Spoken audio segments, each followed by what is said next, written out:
If my daughter turns 7, so what's going to happen? They were like, oh no, you cannot enroll her in a public school in here. China? It's almost impossible. Yes. She went on a slide. All the parents came for their kids. Why? They took their kids away. Because, really? Yeah, because Blessing went.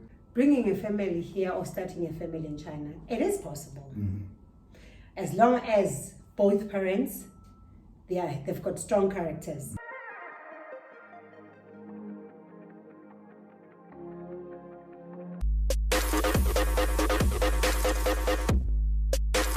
It's a bit drunk. Happy! That's the food for the ancestors. Cheers. Thanks for coming to our channel. Happy New Year. Happy New Year. Happy Afishapa? Afishapa, I have to Yes. say it, you know. Afishapa means Happy New Year in the Ghanaian language tree. So King Kwesi is back again with another video on this channel. And today I have a special guest on this channel. Please introduce yourself to our subscribers and people watching us from all over the world. Hi King Kwesi subscribers, my name is Nomalanga. Okay. I'm from South Africa, so Happy New Year to everyone. All right. So Nomalanga, officially I welcome you to our channel. Thank you. So I have some questions in this book that I'm going to ask Norma. It's just going to be a conversation. We're going to have a conversation about life or a family raising a kid in China. I had a baby right here and she came to China with a baby, right? How old is your baby? She's 5. She just turned 5. 5 years. Yes. And what's her name? Bernice. Bernice. She could call herself Princess Bernice. Oh, that's beautiful. She is a princess. She's a very beautiful girl. I'll show the picture. I have a picture of her. An apple doesn't fall from the tree. Okay, Norma, can you please tell us a bit about yourself and what do you do in China? Okay, I came to China. Oh, this year will be 4 years. 4 years in China, right? Yes, I spent 3 years in Beijing. Okay. Then I moved to the city that you are in, Yantai. Yantai. Okay. Last year March, so this March I'll be 1 year. Okay. I'm an English teacher, an Oh. ESL teacher for so many years. I've been to different Asian countries. And actually my daughter was born in South Korea. Oh, okay. Yes. Okay. So I've lived in Korea for 5 years. Okay. I've been to Japan for a few months. Okay. I've been to Malaysia, Thailand, Indonesia. No, so many countries. So many Some I just what is this one? Japan. I went there to see if I could work there. So it was just not my taste. Then I Okay. decided to go to So, Korea. so you lived in Korea for 5 years. Yes. And you've been in China for almost like 2 years. 4. 4 years already. Yes. So living in Korea and coming to China. And I lived in Israel before for 4 years. Yo, I think she Palestinians has an international passport. Today I want us to talk about family life, having a kid here in China or having a kid abroad. My daughter Blessy was born in China. And she is the reason why we started this YouTube channel, to share our everyday experiences in China. And I met your daughter, she's very beautiful and smart. Thank you. Okay, so people outside want to know, what are some of the documentation of the process you went through to bring your daughter to China? Because I'm a South African and Okay. I've been I'm in a legal visa Okay. and everything, so it wasn't that difficult. The only thing that I needed was her birth certificate Okay. that has my name and her father's name, and then that's all, I think. That's all? Yes, that's all. Then my school had to give me, they always keep our card, Okay. our Working card. resident, yes. Okay. So they gave me that. So when I went to South Africa, then I went to apostille the birth certificate to show that it's original one. Okay. Then I took it to the consulate. Then they gave me the appointment to go to the Chinese embassy. To get a visa? Yes, to get a visa for her. So when I got there, I got an S1 visa. S1, yeah. Yes, temporary one for yeah. like 3 months. Then when we get here, then I had to change it for like a permanent To the one. resident permit? Yes, to a resident permit. It's like me. Okay, so this means that anytime you renew your visa, your daughter as well needs to renew her visa, the resident permit. Yes. That means the day that your visa ceases to be valid, she also Has goes to the to. same. Oh, Yes. okay, all right. Okay, that's good. That's one of the challenges that you face as a mother raising your daughter here in China. Like me, I'm a single mother, Okay. so it's different. So bringing her here was the best thing for me, though I had limitations because first of all, she doesn't have friends, of which is a big challenge for a child. And secondly, she's different Okay. from the rest. Excuse me. Finding a school too was a bit tricky because Chinese school, everything is international school. So I will go through different kindergartens to see whether I like this one, look at the teachers, the foreign English teachers. Okay, yeah, they look different more than me. He might be white, but he's not a native. Okay. Because we had some challenges when she came back from school with the wrong pronunciation. With wrong pronunciation. You know her. Okay, She's no, very smart, outspoken and yeah. everything. She was like, Mama. I said, yes. You know our teacher, he cannot say celery. I said, what did he say? He said sangri. Then I was like, no, that's not how you say it. Then he was like to me, maybe you're saying it different, but I was like, but that's English. Everyone say it the same way. Yeah. So you see, then I went to the school. I'm like, okay, you know what? I'm paying a lot of money. Okay. I don't want a third grade education for my daughter. So I took her out to another one. Okay. So was this school in Beijing or in Yantai? In Beijing. In Beijing. In Beijing. How much were you paying for? Yo, don't ask me. Now, people want to know. Jesus Christ. People want to have family in China. I'm not saying that I'm not going to answer that. Yeah. Just, the way of my exclamation mark. Okay. Oh, a lot of my, because it was Beijing. Beijing, it's just overrated. A month. A month I was paying like 4,000 renminbi. 4,000 renminbi. And it was not even an international kindergarten. Just a normal it was just a normal Chinese kindergarten. Okay, what about how much were you paying when your daughter was here in China? Or how much are you paying when your daughter is still in China? Wait. In Yantai? In Yantai I was paying like 2,300 per month. Because Yantai is basically it's a bit cheaper. And apparently the kindergarten that I took her to, it's a bit expensive. Okay. Of which is okay for me. Why didn't you take your daughter to the school you work? Or you don't have a... No, my school doesn't have a kindergarten. Okay. But in Beijing, I worked in a school where they had a kindergarten, but they said they could not take my daughter. And the kindergarten that they wanted me to take my daughter was a bit far. Okay. It was just going to take me time. All right. Then I worked there for like a week, I quit because I felt like they were just being selfish. I understand the procedure for the Chinese. I mean, they have to make an exception. I'm a foreign teacher there. So at least they had to just squeeze her in. So that, me and her, when we come to school, we come together, and when we leave, we leave. Yeah. But it was just too complicated for me. Then that's why I worked the whole 1 week. Yeah, for I left. Blessing, she was enrolled in the same school that I worked. And I even had a discount from the school. I think they gave me over 10% discount. Oh, really? Fees, yeah. When I newly came, okay, I forgot that one.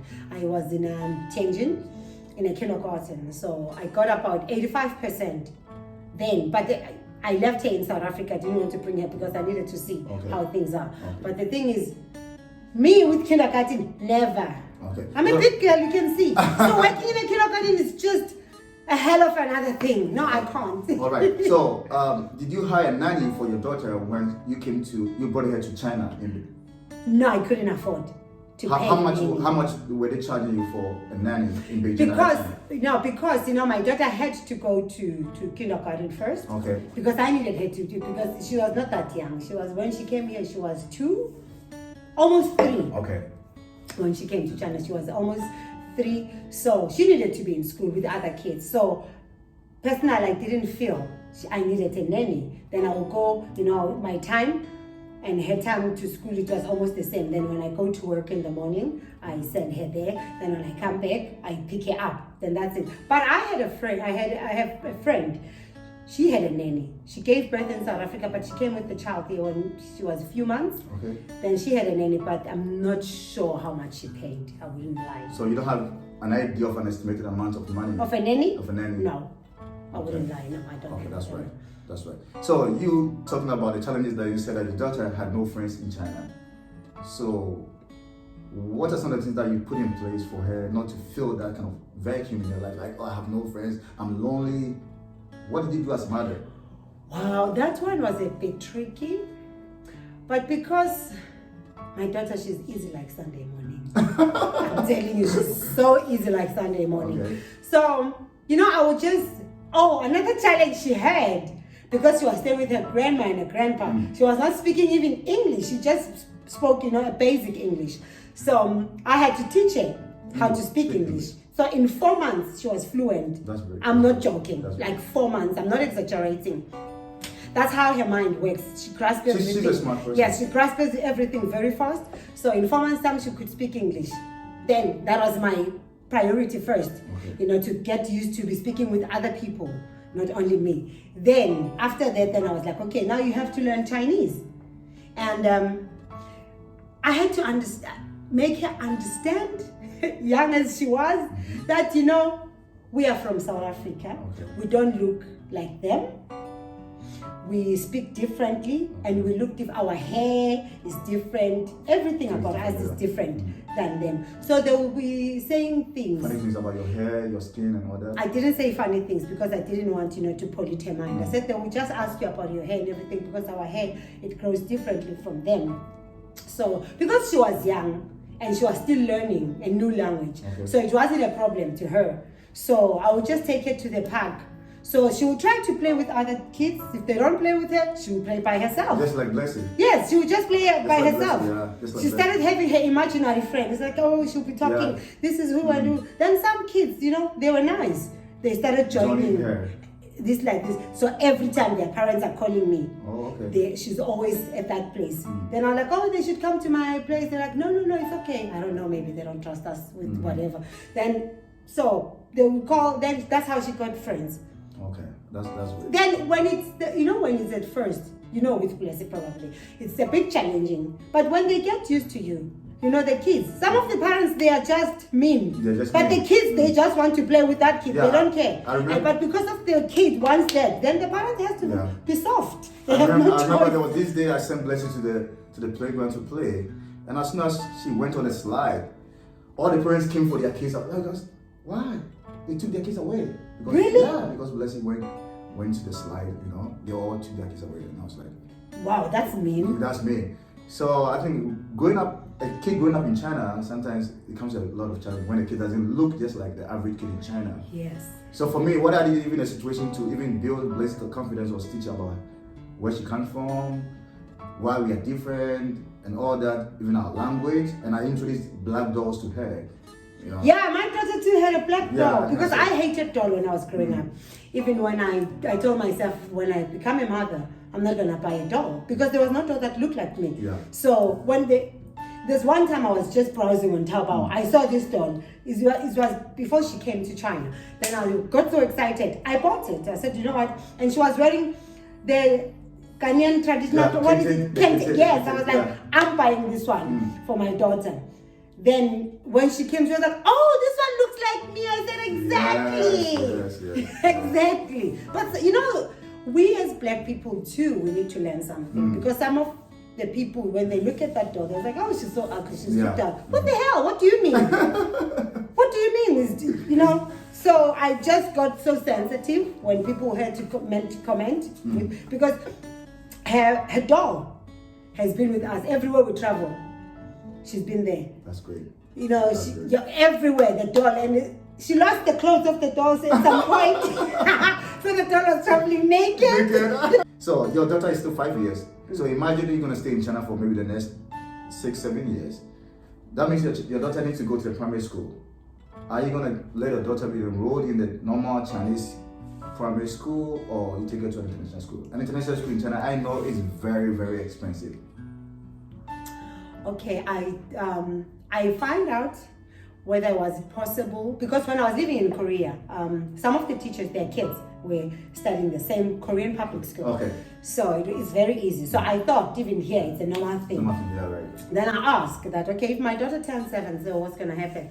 They were like, oh no, you cannot enroll her in a public school in here. China? It's almost impossible. Yes, it is. I think it's only 1% possible. Really? I'm hearing this for the first time. Yes, they told me like that in my school that it's not. That was when you were in Beijing. Yeah? In Beijing. Okay. In Yantai, I'm working for a Korean school. Yeah, so my daughter could go there. Okay. But the thing is now, because I heard that me and her father, we had a discussion. Okay. So she just moved to Korea back. Oh, that's why I've not seen her for a couple Yes, she moved to Korea. She speaks Korean a bit. good Chinese. Some good Chinese, yeah. But she has forgotten my language, Zulu. Zulu.